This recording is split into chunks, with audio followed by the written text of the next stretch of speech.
The U.S. economy grew by 3.2% in the first quarter of 2019, more than twice the 1.5% consensus growth rate expected by economists surveyed just 3 weeks ago. The surprising strength immediately set off speculation about whether the strong growth was sustainable. Headlines were skeptical that strong conditions would continue, but the press glossed over an important emerging trend.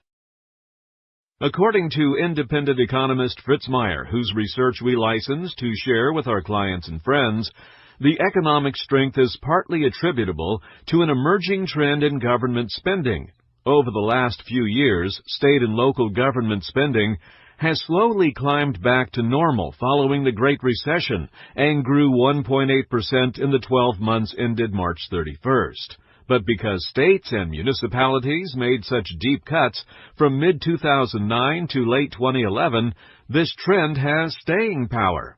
The surges in state and local government spending boost the economy, but only show up in the GDP figures when states and localities spend money and not when they issue bonds, which makes this trend hard to detect, according to Meyer, who was a senior strategist at one of the world's largest investment companies for over a decade before becoming an independent financial economist who is not tied to any financial products.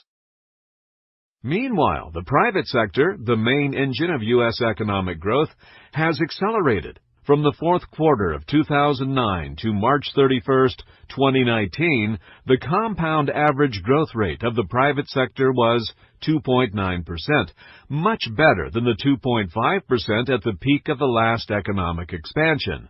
Moreover, private sector growth in the 12 months ended March 31st came in at 3.6%, so it's accelerating.